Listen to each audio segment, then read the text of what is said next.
Hi friends, இப்போ Pandya stores பார்க்க போகிறோம். பாண்டிய ஸ்டோர்ஸில் பாட்டி வந்து ஆர்வத்தில் ஏதோ உள்ளே போயிடுச்சுங்க. ஆனால் இதுக்கு புல்லட்டு பாண்டி, சின்ன புல்லட்டு பாண்டி கோவப்படுவார்னு பார்த்தா அதை விட பெரிய புல்லட்டு பாண்டி கோவப்பட்டாருங்க. அதுக்கப்புறம் புல்லட் பாண்டி, இப்போ நாங்கள் வேணும்னா நினச்சின்னு வச்சுக்கோ, நீ அந்த வீட்டை மறந்துடு, இதுக்கப்புறம் அந்த வீட்டில் அடியே வைக்கக்கூடாது, நீ சத்தியம் பண்ணிட்டு உள்ளவா, அவங்க வேணான்னு சொல்லிட்டு சத்தியம் பண்ணிட்டு உள்ளவான்னு சொல்ல, இதை பார்த்தோன்னே ரத்த கண்ணீரே வந்துருச்சுங்க. யார் யார் கண்ணில்னு பார்த்தீங்களா, கோமதி கண்ணில் தான் வரும் நம்ம எதிர்பார்த்தோம். ஆனால் பாண்டியன் கண்ணில் வரும்னு எதிர்பார்க்கல.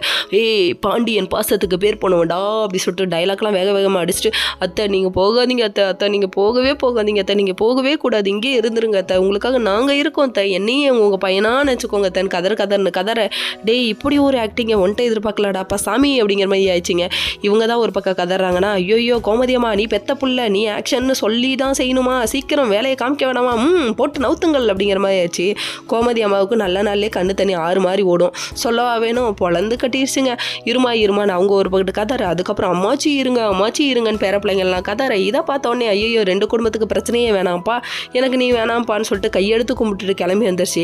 உடனே இவங்க மனசுக்குள்ளே குழுக்குழுன்னு ஏசி போட்ட மாதிரி ஆயிடுச்சு. வீட்டுக்கு வந்தோடனே இதுக்கப்புறம் அந்த வீட்டுக்கு போனேன் அவ்வளோதான் அப்படின்னு சொல்கிறாங்க. சரிடா போடா பண்ணி முடிஞ்சுவாயா அப்படின்னு சொல்லிட்டு ரியாக்ஷன் வேறு மாதிரி இருக்குது பாட்டிக்கு. அதுக்கப்புறம் என்ன ஒரு திமிரு தெனவாட்டு, ஒரு தடவை அந்த வீட்டுக்குள்ளே போயிட்டு வந்துட்டு ஓவரா நீ பேசுகிற அப்படிங்கிறாங்க. இதுக்கப்புறம் கோமதி அம்மா அதுக்கப்புறம் காஞ்சூரியனாக மாறிடுச்சு. திடீர்னு என்னம்மா இப்படி மாறுற அப்படிங்கிற மாதிரிச்சு. என் புருஷன் இருக்க சொல்லி இருக்கல எங்கள் அம்மா, இதுக்கப்புறம் நான் பேச மாட்டேன், ஐயே இவங்க பாசத்து கடையில் நம்ம போகக்கூடாதுன்னு உஷாராயிட்டாங்க. அதுக்கப்புறம் பார்த்தா கத்தி நம்ம பக்கம் திரும்புதே அப்படிங்கிற மாதிரி இருக்குது.